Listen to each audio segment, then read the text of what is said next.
and he lies. He's amazing.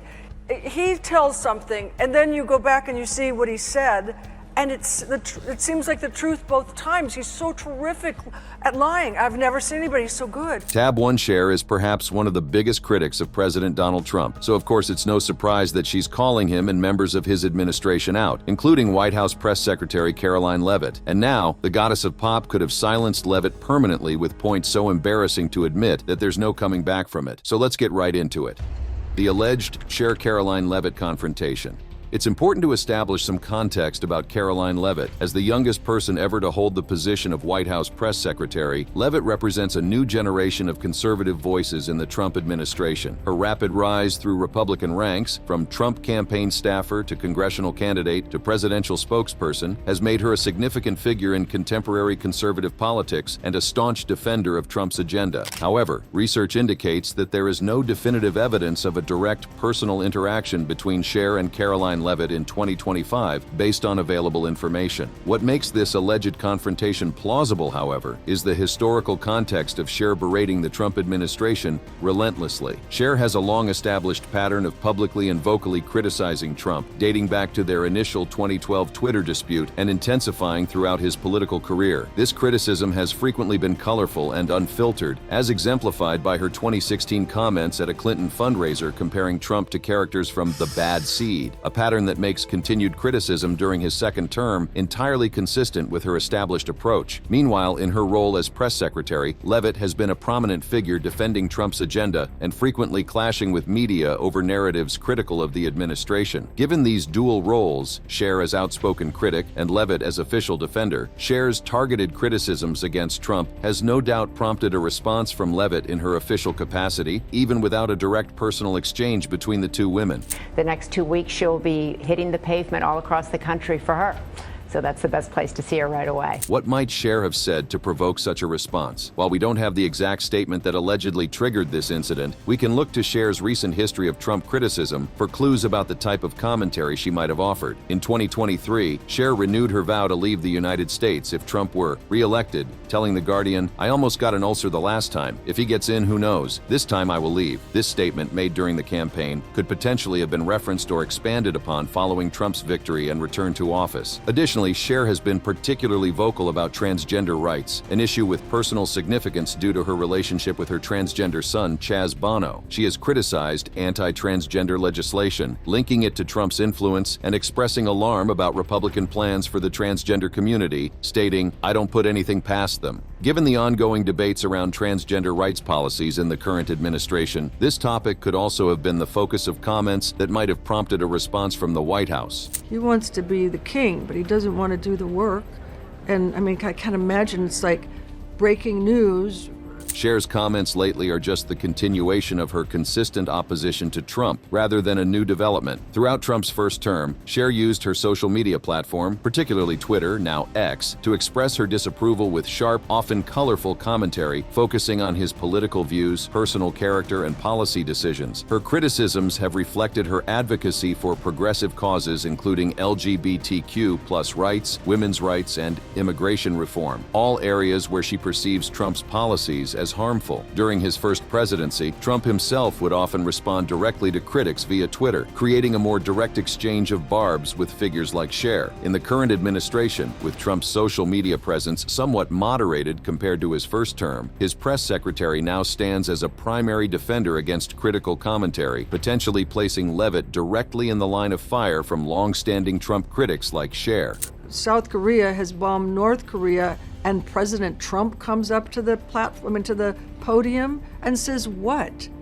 You know, what could he possibly say? He doesn't know anything about anything.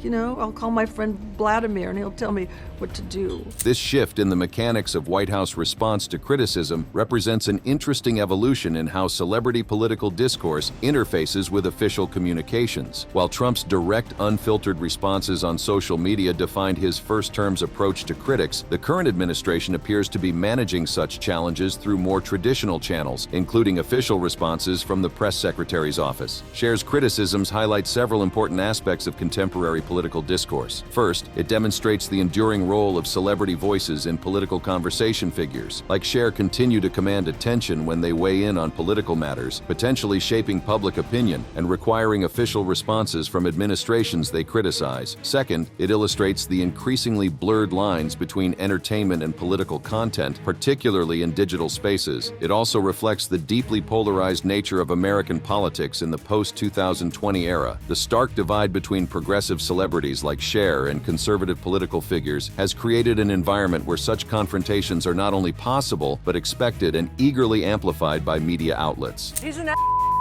he's he's such a dangerous.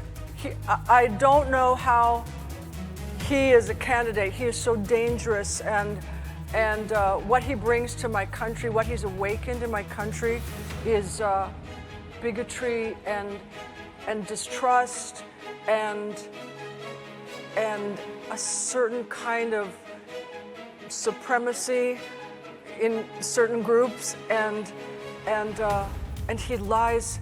For those interested in understanding this dynamic more fully, exploring Cher's extensive history of political commentary provides valuable context. Her criticisms are typically characterized by an unfiltered style, often using all-caps text, emojis, and hyperbolic language on social media to mock Trump's ego, policies, and character. She has employed colorful descriptions ranging from idiot to malignant tumor, consistently framing him as a threat to democracy, minorities, and social progress. While her outspokenness has drawn both praise from progressives who appreciate her willingness to speak truth to power and condemnation from conservatives who view her rhetoric as divisive and extreme, Cher has remained unapologetic. This stance was exemplified by her refusal to retract controversial statements about Trump, demonstrating her commitment to her political perspective regardless of pushback. I look in the mirror and I see this old lady looking back at me. I have no idea how she got there. If I put 70 candles on my cake, I would blow my brains out. But when you look in the mirror, what do you see?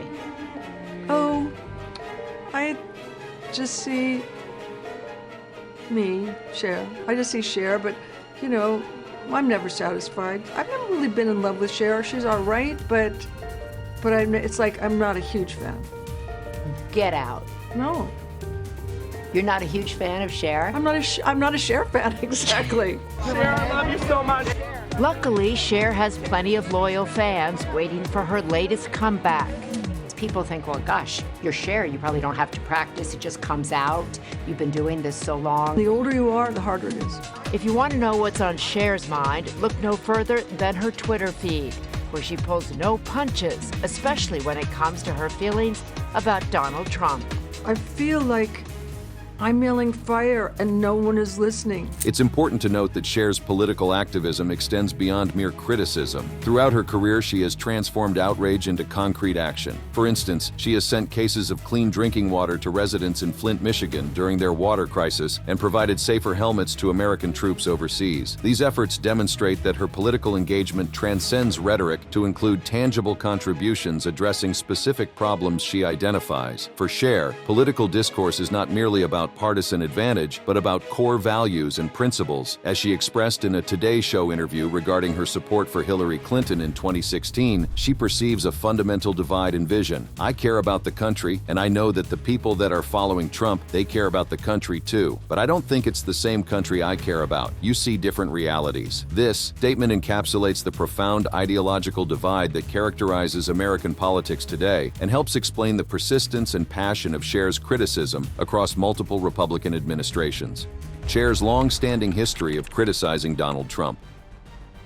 The feud between Cher and Trump didn't begin with Trump's presidential ambitions, as many might assume. In fact, the initial sparks of their conflict ignited well before his famous escalator descent at Trump Tower. The year was 2012, and the presidential race between Barack Obama and Republican challenger Mitt Romney was heating up the political landscape of America. Cher, never one to shy away from political discourse, vocally criticized Republican candidate Mitt Romney, which prompted Donald Trump to spring to Romney's defense on Twitter, in what would become the opening salvo of a long-running exchange of barbs, Trump dismissed Cher as an average talent who is out of touch with reality and took a moment to deny persistent rumors about wearing a toupee, a sensitive subject that would remain a recurring theme in his public image management. Cher, never one to back down from a confrontation, responded with characteristic vigor, slamming Trump's business relationship with Macy's and employing colorful language by calling him a loudmouth racist cretin. She didn't stop there. The pop icon declared her intention to boycott the retailer altogether, demonstrating how quickly the dispute escalated from political disagreement to personal attacks. Fast forward to 2015, when Donald Trump announced his candidacy for the highest office in the land. Cher's response on Twitter was immediate and unrestrained, comparing his ego to the doomed Hindenburg airship and describing him in no uncertain terms as an obnoxious asshole. The singer's opposition to Trump's presidential aspirations was so profound that she made a dramatic declaration, vowing to leave Earth itself if he won, and stating that she would rather stick needles in my eyes than witness a Trump presidency. Interestingly, amidst her criticisms, Cher did acknowledge certain qualities in her political adversary. She tweeted a nuanced assessment: Donald Trump's punishment is being Donald Trump. He has superior intellect but no empathy. This rare moment of concession regarding Trump's intelligence demonstrates the complexity of her views, even as she remained steadfastly opposed to his political ascension. As the 2016 presidential campaign intensified, so too did Cher's rhetoric against the Republican nominee. Her opposition transcended mere social media posts as she actively campaigned for Hillary Clinton, bringing her star power to fundraising events across the country. At a particularly notable fundraiser in Provincetown, Massachusetts, Cher unleashed a verbal onslaught that captured headlines nationwide. I have to tell you something. If someone said that my daughter was a hot piece of ass,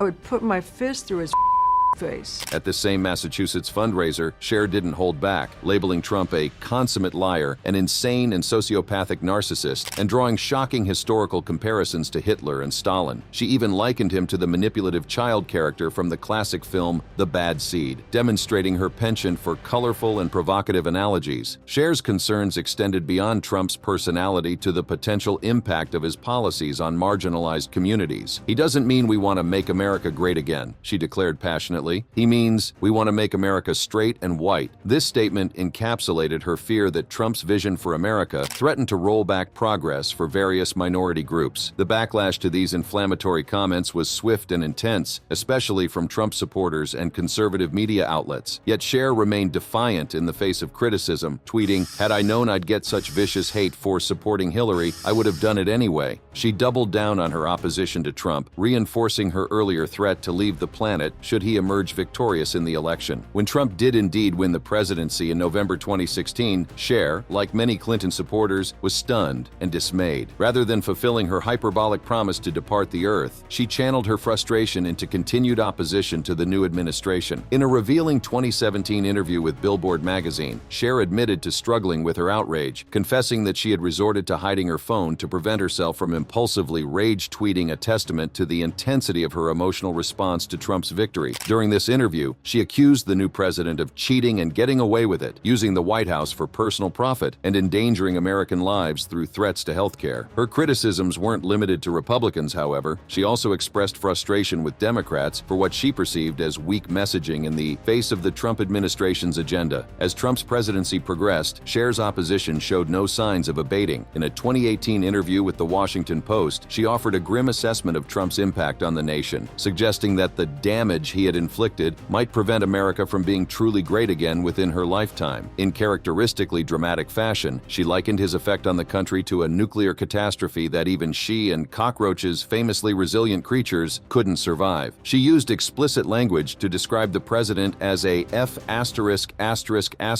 traitor and voiced profound concern for social progress, particularly regarding issues like sexual orientation. An unexpected moment of apparent alignment occurred in 2019 when Cher expressed concerns about Los Angeles's capacity to support additional immigrants amid its existing homelessness crisis. Trump seized upon this rare instance of seeming agreement, tweeting, "I finally agree with Cher." However, the singer quickly clarified her stance to ensure there was no misunderstanding, calling Trump an ignorant thug with lizard brain and accusing him of playing butcher your enemies and create constant mayhem. That same year, Cher found herself embroiled in controversy after posting, then deleting, a tweet wishing for Trump to be sexually assaulted in prison. prison, referring to him as the toy boy of Big Bubba. When faced with criticism for this comment, she steadfastly refused to apologize, demonstrating the depth of her antipathy toward the president. The COVID-19 pandemic in 2020 provided new fuel for Cher's criticisms of Trump. She vocally condemned his response to the crisis, particularly his comments on herd immunity during a Philadelphia town hall. Taking to Twitter once more, she warned that his insane treatment approach could lead to millions of deaths and implored her followers to vote him out of office in the upcoming election. All right, I got to ask Cher, what do you like the presidency right now? Donald Trump's leading in the polls, Yeah? right? How does that make you feel? Like I need a big bathroom. Big toilet bowl, okay? Cher's criticism extended beyond policy disagreements to deeply personal expressions of animosity. She described Trump as a malignant tumor and confessed, "Many times I can't think of anything but how much I hate him." Such statements reveal the emotional investment and visceral response that characterized her opposition to Trump throughout his presidency. Even after Trump left office in January 2021, Cher continued her criticism, accusing the Republican Party of being a whites-only club and condemning Trump for appearing maskless on the White House balcony during the pandemic, an act she viewed as recklessly endangering others during a public health crisis. As the possibility of Trump's return to power loomed with the approaching 2024 election, Cher renewed her vow to leave the United States if he were re-elected, telling The Guardian, "I almost got an ulcer the last time. If he gets in, who knows? This time I will leave." This declaration prompted mockery from MAGA supporters on social media platform X, formerly Twitter, who dismissed her threat as empty rhetoric. During this period, Cher also criticized anti-transgender legislation, connecting it to Trump's influence and expressing particular concern given her personal connection to her transgender son, Chaz Bono. Her advocacy on this issue highlighted the intersection of her political views with her personal life experiences. Cher's broader criticisms of conservatives.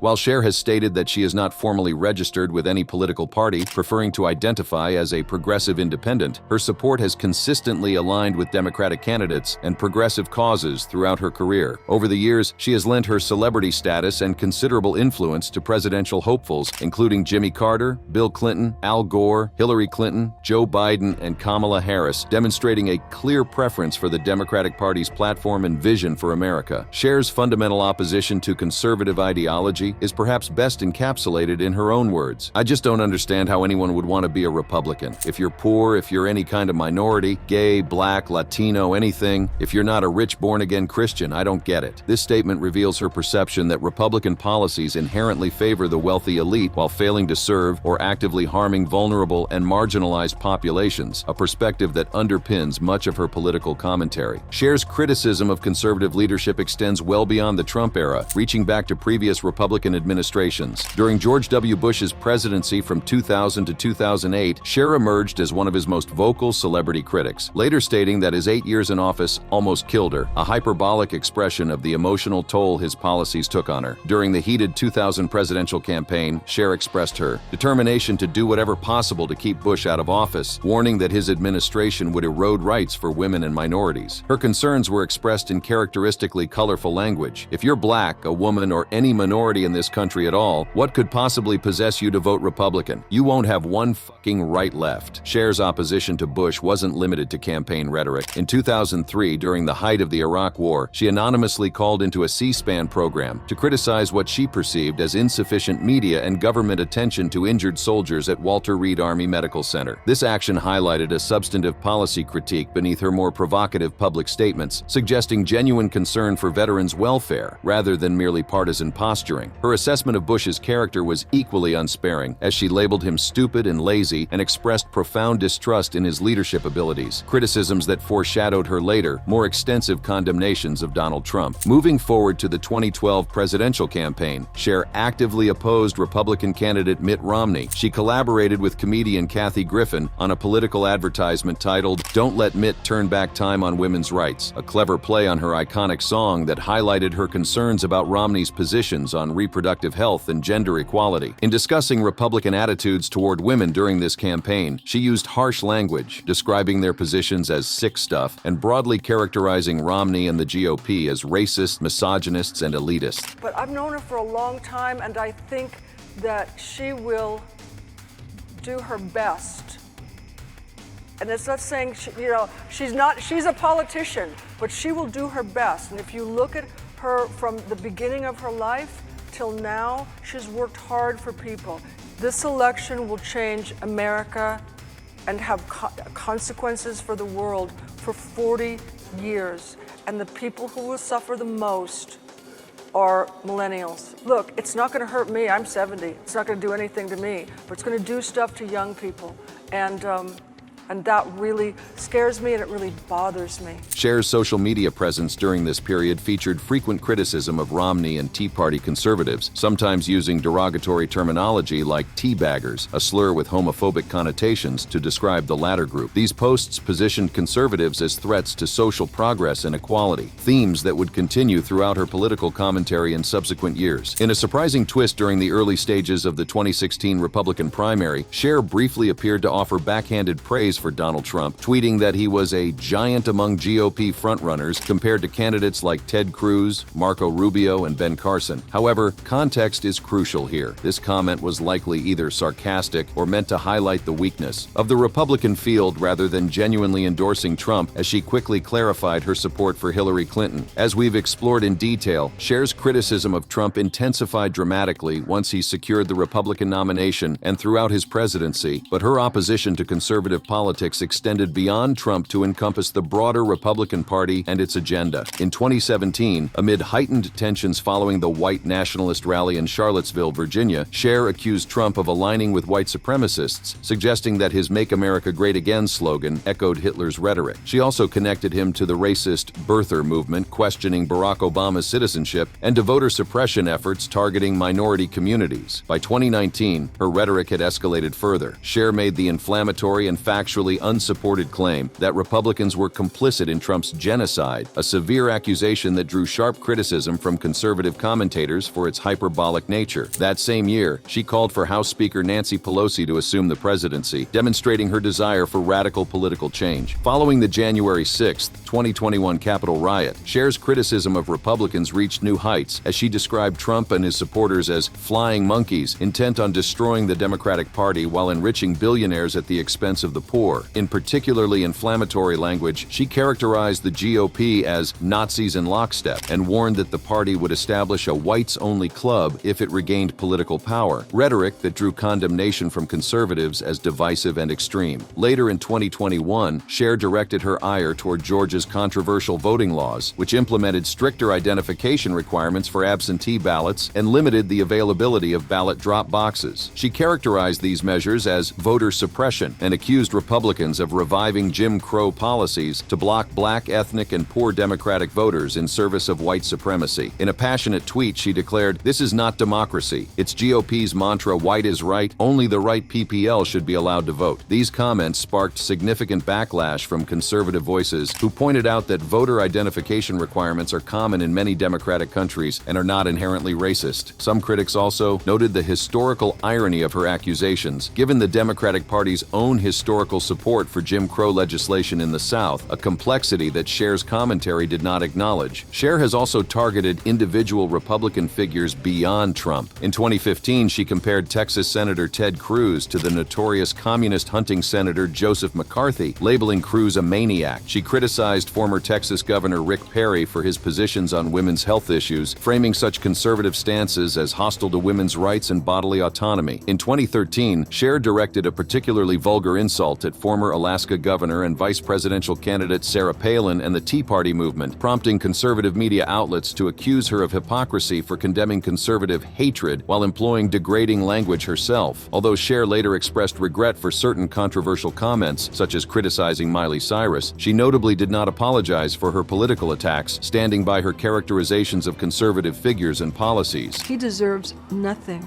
He does not deserve any kind of respect, loyalty. I don't think he has two moral fibers to rub together. Interestingly, there have been rare instances where Cher has shown a more nuanced perspective on conservative figures. During the 2016 primary season, she expressed mild sympathy for Jeb Bush, saying she felt bad about his struggling campaign. Despite not thinking highly of him politically, this momentary softening of tone represents an unusual departure from her typically harsh rhetoric toward Republicans. Another notable exception occurred in 2019 when Cher questioned Los Angeles' capacity to support more immigrants as a sanctuary city, while struggling with its homelessness crisis. She tweeted, "My city, Los Angeles, isn't taking care of its own if my state can't take care of its own. Many are vets. How can it take care of more?" This comment was celebrated by conservatives like Donald Trump Jr. and commentator Ben Shapiro as aligning with Republican immigration rhetoric, though Cher later clarified that she wasn't endorsing Trump's broader immigration agenda. That same year, Cher sparked controversy by opposing voting rights for felons, including murders, rapists, and child molesters, a position that some progressives criticized as too conservative, while some on the right interpreted as a rare point of agreement. These instances demonstrate that while Cher's political views generally align with progressive causes, they occasionally defy simple categorization. Thank you for watching this video. If you'd like to watch another fascinating video like this, click on one of the boxes on your screen right now.